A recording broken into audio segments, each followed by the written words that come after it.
When I first started compiling my giant list of games to play, I scoured the internet looking for suggestions on what are the best games of all time.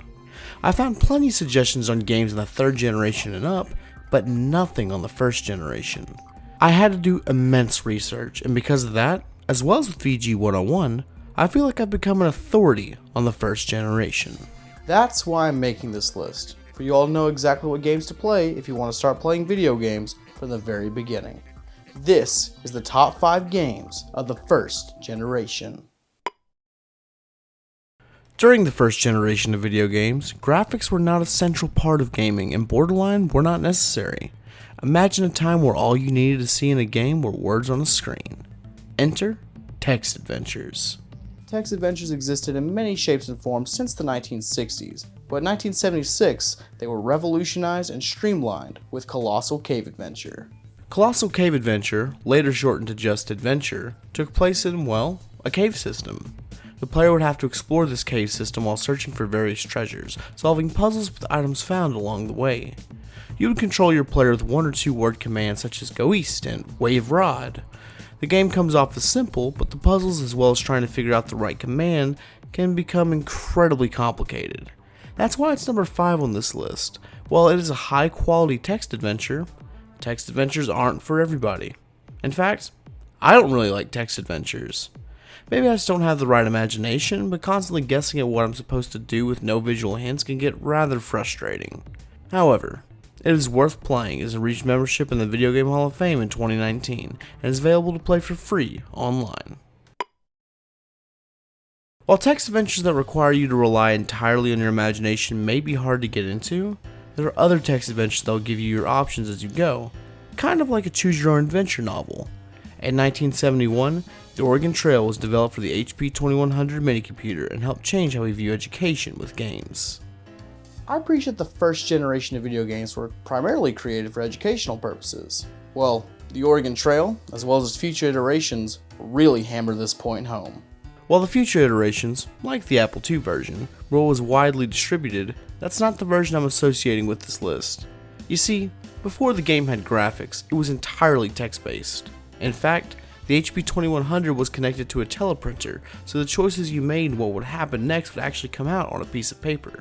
Besides that, it's very similar to the Oregon Trail game that most people are associated with. You're given options on how to proceed, and you type which option you want to choose, with the goal being to cross the 2,000-mile trek to Oregon. I put this game at number 4 because while it holds a legacy that is arguably greater and more recognizable than Colossal Cave Adventure, the game in this state isn't as intuitive or visually interesting as some of the other games that are listed. Unfortunately, there's no way to play the original 1971 version as it was removed from that same HP 2100 minicomputer, but you can find download links for the 1978 version before the game was ported onto the Apple II. If you've only played the Apple II version, I highly recommend checking this out as the game could be a bit of a culture shock to those who grew up playing it in schools. The early days of computer games saw a few different genres. Text-based games like Hunt the Wumpus and CRPGs like Pettit 5 were prevalent, but they were merely products of the computer programmer obsession with gaming. I want to talk about the game that started that programmer obsession, the one and only Space War. Space War for the PDP-1 really kicked off video gaming in 1962, as it was the first computer game to be ported to other systems and spread to other colleges. While I firmly believe that Tennis for Two is what started video gaming, Space War is what made it popular to the programmers that would later carry the entire 1st generation. The game is very easy to grasp. 2 spaceships are locked in a battle while orbiting a star. The goal is to defeat the other player by blowing up their spaceship while avoiding being blown up yourself. I was lucky enough in the early days of VG 101 to interview and play Space War with its creator Steve Russell, so I'll admit this entry holds a sentimental place in my heart. Besides that, there are legitimate reasons why I put this game at number 3. All the games listed here are fun, but this one is probably the most influential. It's because of this game that programmers started to create more computer games. It's because of this game that we eventually got arcade cabinets like Computer Space and Galaxy Game. It's because of this game that video gaming got kickstarted in the first place. While Tennis for Two may be the earliest rendition of a game, it did not create the same amount of hype within the community of people who had the ability to create games as Space War did. It is because of the legacy that this game left us that it ranks this high on this list. I briefly mentioned some early arcade games in that last entry when I talked about Computer Space and Galaxy Game. While those were the first of their kind, they didn't really start the arcade craze. In fact, the general public didn't really like them because they were a little too complicated for people who had never even seen a video game. In the early to mid 70s, people wanted games to be something that they could play at their own leisure. And while this entry isn't what sparked the public's interest in video games, it is undoubtedly one of the most fun games of the first generation. 1976 Breakout is a simple enough arcade game. You rotate a knob in order to control a paddle that's hitting a ball. The goal is to break all the bricks without missing the ball too many times. Basically, think Pong but as a single player game.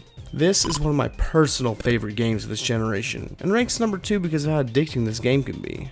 While the sequel games Super Breakout as well as the Atari 2600 port are certainly more popular, they technically fall within the second generation of gaming. The 1976 version showcases itself as one of the first games that isn't text or computer based that you can play by yourself and try to get a high score on. It also, like the number 1 pick, spawned many clones and made Atari a lot of money. Speaking of number 1. Because what else would it be?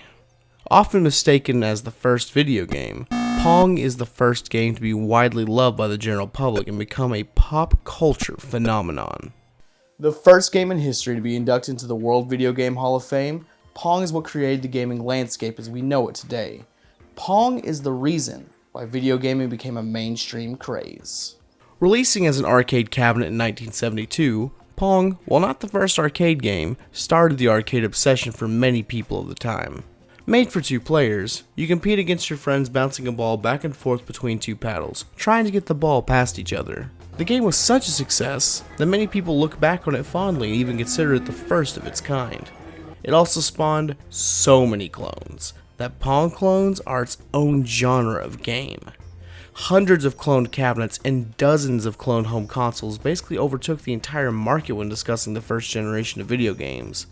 From custom cabinets to company-created clones, from the Sears Telepong console to the APF TV Fun, Pong dominated the 70s. Not only did it dominate that age, but its continued references in pop culture as well as other video games keeps the legacy of Pong alive. Without Pong, the public may have never fallen in love with gaming, and it may not be a cultural mainstay today. Pong wasn't the first video game, that was arguably Tennis for Two. Pong wasn't the first arcade game, that was Computer Space. Pong wasn't the first video game console, that was the Magnavox Odyssey. So why do people see Pong as the beginning? Because Pong is when gaming as a culture truly began. It is without a shadow of a doubt the best game in the first generation, and more so than any, deserves the number 1 spot on this list. Now to those watching this video hoping to start gaming from the beginning, I hope this list gives you a good starting point. This is the list that I wish I had when I first started researching the first generation of video games. But instead I played D&D and Pet 5. Never again. Thanks for joining me, class. Now this isn't a one-off, there will be other lists in the future. Remember to subscribe to see those future videos, as well as comment what lists you want to see. Also, go ahead and comment what video games you want to play now from the first generation, and I'll be sure to give you some tips. Don't forget to catch me next time, right here on VG Academy.